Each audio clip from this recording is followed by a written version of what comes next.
시청자 여러분 안녕하십니까? 서훈 국정원장과 양정철 민주당 민주정책연구원장 두 사람이 만찬 회동에 동석한 사람은 방송사의 북한 전문 기자로 밝혀졌습니다. 이 기자가 언론과의 인터뷰에서 그 만찬 회동에 관해서 얘기한 사실들도 보도됐습니다. 그런데 미스터리가 한둘이 아닙니다. 참으로 이상한 구석이 많습니다. 제가 파악하는 미스터리 5개를 차례차례 설명해 드리겠습니다. 1번, 일국의 정보기관장이 일개 기자와 문자를 주고받는다. 이 방송의 북한 전문기자가 언론에 인터뷰한 내용에 따르면 오랫동안 서 원장과 양정철 두 사람과 알고 지내는 사이였다.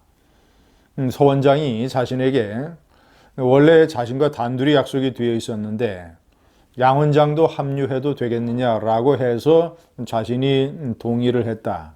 이런 내용이었습니다. 그런데 그러면서 오랫동안 알고 지냈다는 관계를 강조하기 위해서 서 원장과 평소에 문자를 주고받는다고 얘기를 했습니다. 아니, 국정원장이라는 자리가 어떤 자리입니까? 일국의 국가정보기관장입니다.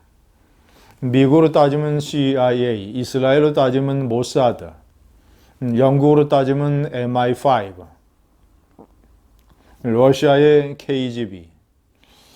아니, 이런 일국의 국가안보와 이 보안 문제를 책임을 지는 그런 정보기관장이 이 통신 보안도 되지 않고 모든 흔적이 남고 또 누가 어떻게 SNS상에 퍼 올릴지도 모르는 문자 기능을 통해서 일개 방송사 기자와 문자를 주고받는다?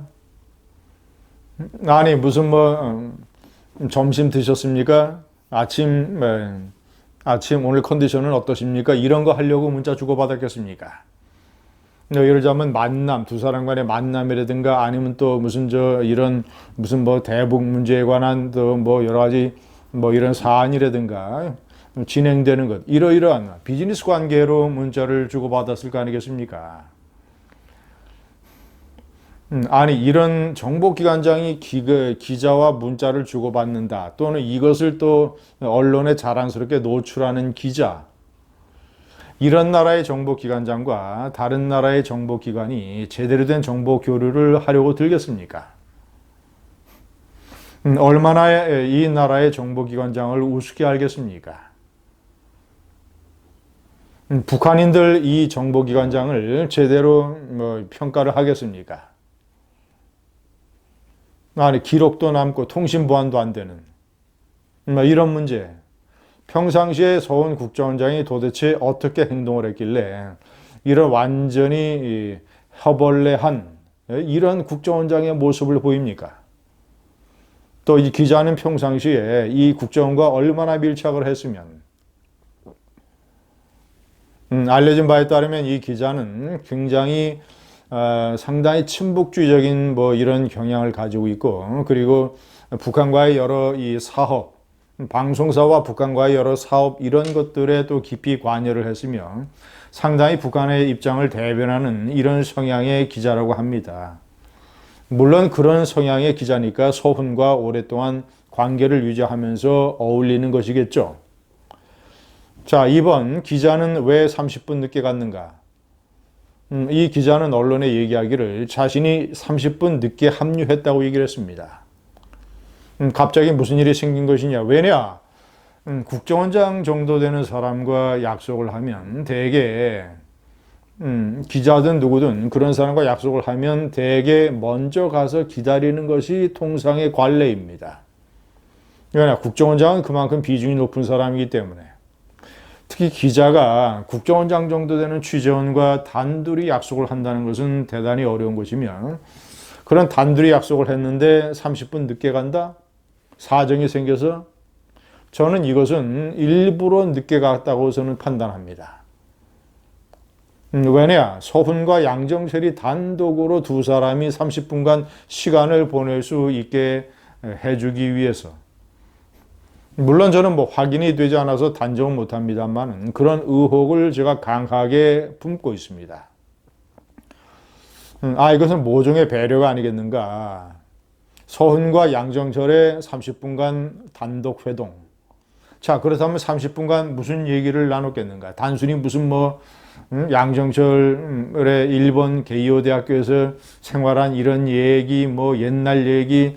옛날 얘기는 삼자가 만나서 4시간 넘게 저녁 회동을 하면서 주로 옛날 얘기를 많이 했다고 하는데, 옛날 얘기는 그때 하면 되는 것이고, 그 기자가 오기 전에 30분 동안 굉장히 양정철로서는 소중한 시간이고 서훈도 마찬가지로 굉장히 필요한 시간이었을 수 있으니까 국정원과 민주당의 이 총선 전략 싱크탱크인 민주정책연구원 간의 모종의 총선과 관련된 얘기가 오고 간 것은 아니겠는가.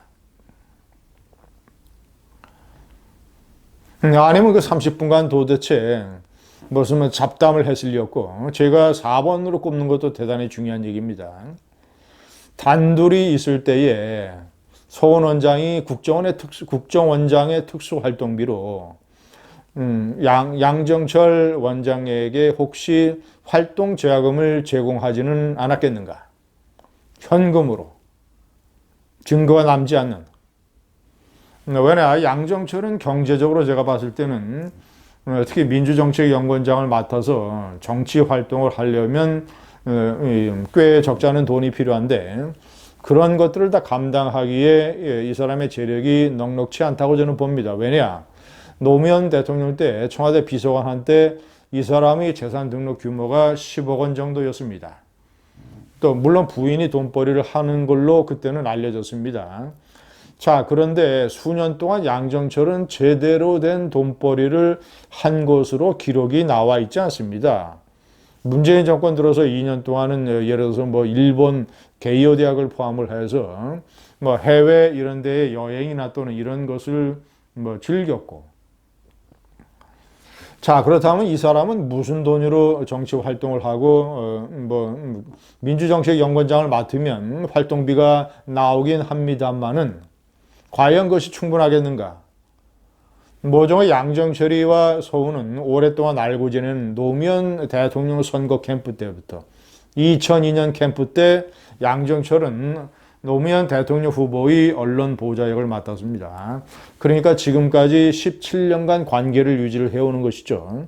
문재인 대통령 캠프 때에서도 같이 활동을 했고 때문에 오랜 교분을 바탕으로 해서 양정철 원장에게 서훈 원장이 자신이 풍부하게 가지고 있는 특수활동비로 모종의 활동자금을 지원한 그런 의혹이 상당히 짙다. 그런 것이 두 사람이 30분간 비밀리에 만났을 때 이루어졌을 가능성도 있다. 자, 5번 소통의 달인이라는 서훈이 우파의 쓴소리는 왜 듣지 않는 것인가? 이 서훈 원장은 이 방송 기자의 이 언론 인터뷰에 따르면 서훈 원장은 이 3자 회동에서 이렇게 얘기를 했다고 합니다. 이 문재인 정권 들어서 국정원의 국내 정치 정보 수집 기능이 없어졌다. 그래서 국정원장이 직접 뛰어서 사람들을 만나야 된다. 여야 정치인들 또는 싱크탱크의 북한 전문가들, 언론사 기자들 이런 사람들을 아주 자주 만나고 있다라고 해서 이 방송 기자는 언론에 이 서훈 원장이 상당히 소통의 달인이라 이런 식으로 평가를 했습니다. 그런데 제가 묻고 싶습니다. 서훈 원장은 자신에게 도움이 될 수 있는 자신의 정책 방향과 다른 이 쓴소리나 또는 기타 비판을 가감없이 듣기 위해서는 자신과 입장이 다른 우파의 싱크탱크 전문가들, 우파 언론인들 또는 여러 가지 우파 행동가, 활동가들 이런 사람들을 만나서 진짜 얘기를 들어야 이것이 진짜 소통 아니겠습니까?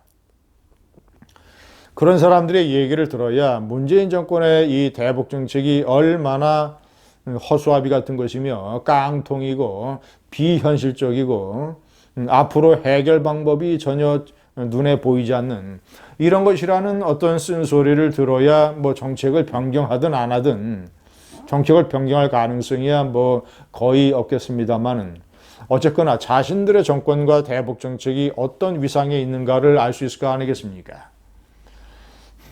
이 눈물파리 판문점 공동선언 발표 장면을 지켜보면서 TV 카메라에 손수건을 꺼내서 눈물을 닦는 모습을 보였던 눈물파리 소년 서훈 국정원장.